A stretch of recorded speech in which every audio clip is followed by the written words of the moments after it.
What's up, movie fans? It's your favorite Charles Xavier from X-Men Days of Future Past. Now, as many of you know, I like movies. Kind of a big movie guy. And a bunch of movie-related YouTubers have gotten together once again to create a fantastic grouping of videos. Now, last year, Endgame came out, right? Avengers Endgame. It was, after a long list of movies here in the MCU, it's all moving into one big thing.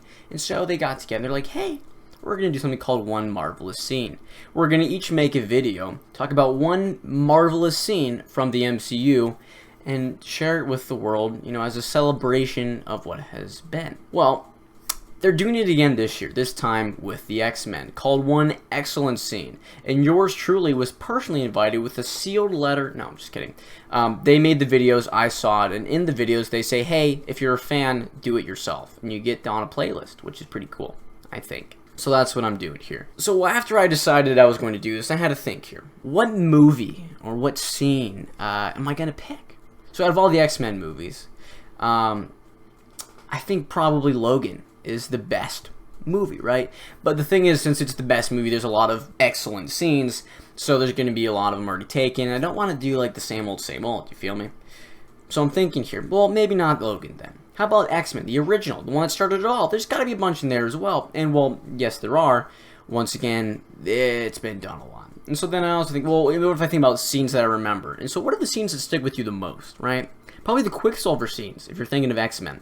The dude zooms around super fast everywhere while everyone's super slow, and it looks freaking dope. Those freaking scenes, top 10 cinematography of all time. I mean, let's be real here. So then I was thinking here, well, what could I do? And I decided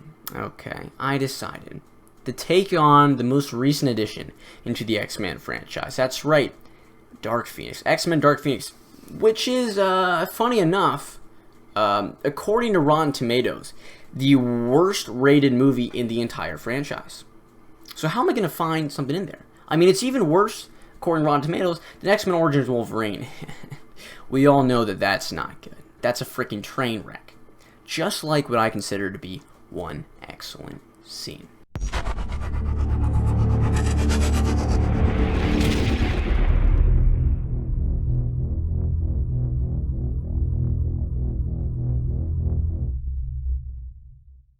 Now, there are lots of issues with this movie, okay? There's a reason it's been reviewed so poorly. However, one thing I think this movie does extremely well is the fighting and action. All throughout, the choreography and effects are put together pretty well and made for some excellent scenes. My favorite, though, is the train scene. Since the beginning of the movie, there has been tension between the mutants, as per usual. Well, there's been relatively small disagreements in Xavier's crew, infighting, things like that. Or, there's Magneto, so of course there's full-blown balls against him and his squad. The mutants haven't worked fully together up until this point. Because when all the evil aliens... Why are there aliens in the X-Men franchise? I don't understand.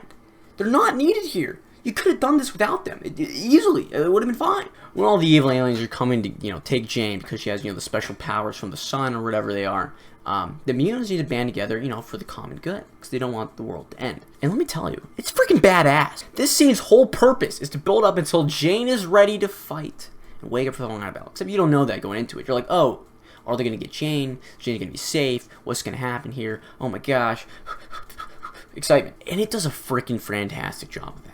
Okay, the intensity builds all the way up until Jane decides. I know what I need to do now. What is that? Protect my family. Well, the action itself is just cool to watch and look at. It's not just random bullcrap that's thrown together to look nice. The scene is used to show all of the cast's individual powers while not just feeling like a clip show and progressing the story. It almost feels like a video game progression where the end goal is to reach the final boss, okay? So, the final boss is Jane in this example here, and the video game players are the aliens, right? You're playing as the aliens if you were in charge. So it's almost like a tower defense, okay? I think Bloons Tower Defense, right? If you haven't played Bloons Tower Defense, then literally just look it up and go play some, because it's a great game. Now, instead of being the towers that you play as, you got to build up your towers to defend against the balloons. What if you were the balloons? Okay, think about it from this way, because I think this is interesting. So you got three different things to choose from here when you are the balloons. Okay, you've got well, I guess the aliens. You've got random grunts. The background characters that they just do your bidding. No one cares about them, and you just throw them at the good guys. Second, you've got your your side characters, like your little posse, like the close circle. Throw them, they're a little more powerful, and people care a little bit more about them, kind of thing. And then of course you have the big boss, the big scary lady, right? And those are your kind of three groups that they use here in this interaction here. So the first line of defense is the government agents. They're not very strong. Okay, so just throw random grunts at them. They're scare them away. Knock them out. All they have is guns. Okay, and you're okay with guns, so that's not a big deal. But once you defeat the agents, the X-Men, the mutants, they're unlocked. Okay, you gotta fight against them. So maybe you want to grab some of the side characters. The little posse. They're a little more powerful. You want to be help out against there. Well, there's usually 2 or 3 aliens, so like the less important mutants, there's like Storm, who has like 30 trying to attack her because she's freaking insanely powerful. Beast does the kind of same thing. Then they team up because what good is one mini boss when you can have 2? So they're doing their thing. They're killing stuff. They're crazy. They got lightning flying over. Beast is just clawing stuff. But then you make a mistake. Okay, you're going after. You've killed the final government agent. And Nightcrawler's friend, okay, because he had told Nightcrawler that his kid was a fan of him. So now Nightcrawler is personally invested in this man's life because he wants to prove again that he's a cool guy and his son should be proud of him, kind of a thing, But he's dead now. Oh, and that ticks him off. Nightcrawler throughout the entire series, the only time he's been really angry, kind of like going after people, like killing stuff and messing him up, was when he was mind controlled, right? Remember that? But you've pissed him off. It's time. So now you got your first mini boss here. You got to go after Nightcrawler, and well, you kind of fail at that. Let's be real here. He goes ballistic. He drops someone in front of the train. They get the absolute dunzo, right? So then it cuts, right? And you got Xavier and Cyclops, and they're trying to make the Jan. So you got to throw some more grunts at him and stuff because Cyclops only has a laser, right? Shouldn't be too powerful, but no, he is. He goes, dunzo. You're freaking screwed. It's kind of built into the game for you to fail, so they make it to her. So now Xavier's got to do some mind stuff with Jean, and that's not Jane. Not Jean? Jane? Jean. You've been calling her Jane? I'm an idiot. So he has to do some mind stuff with her, but that's not what we're focusing on. We're focusing here on the action. Okay, that's good stuff. Ooh, that's the good stuff. So now you get to fight Magneto, and you get kind of a main character here. You get Jones. His name is Jones. Okay, this guy's been in the movie the whole time, like leading up to it. He's like the right-hand man of the big scary lady. And his name is just Jones? Okay, whatever. Anyways, you get him. Okay, now he's gonna fight it. But then Storm comes in, kind of breaks everything. So now it doesn't really matter. She goes, ooh, with the microphone. You do that. And then Magneto's like, and then the train falls off. And it was pretty sick, though. I mean, you're kidding me? Like, that was freaking dope. It was a great scene. But finally you get to place down, you finally build up enough XP to put down your strongest character, right? You got Vuk? That's seriously, why do the aliens have the worst names? Why are they in this movie? Anyway, okay, who cares? So now, your most powerful lady, you got some of the solar flare, coursing through your veins here. You're going pretty crazy. I mean, Beast, that brother's gone in seconds, man. You just fly down, boom, done. Then Storm's like, oh, you like that? Here's some light, and you're like, oh, you want that back? Damn, Storm's gone.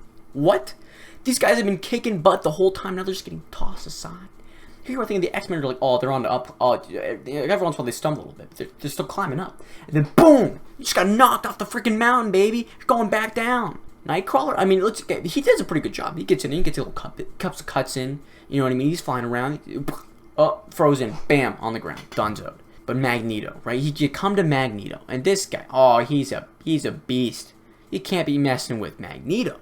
This guy's he's a freaking killer, okay? He's one of the most powerful gosh darn mutants there is around here. So you're not gonna be able to just get rid of him easy. Magneto, he picks up all these guns.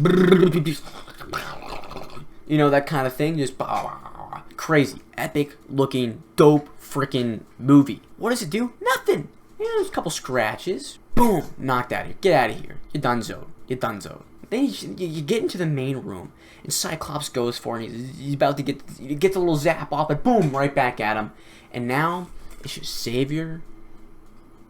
I'm not calling her by that name. The crazy alien lady and Jean. And Jean hasn't woke up yet. She's still having mind games with Xavier, and they're thinking about, oh, what, blah, blah. Boom, she gets up, and now it's game time, baby. Just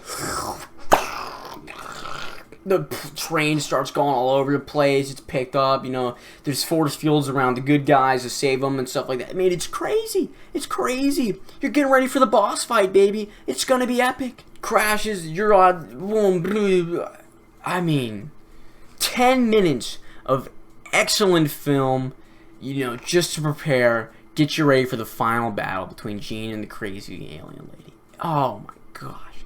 The rest of this movie will be very low tier. This scene, I think, is pretty darn excellent. You know, there's a great setup in there. There's enough ups and downs that you're not thinking, oh, the X-Men have it totally, or that the aliens have it totally kind of thing. It's enough back and forth. You know, random, the less important mutants that are making his friends, like, they die off, they get thrown off the train, like, crazy stuff like that. And you're like, oh, they're gone.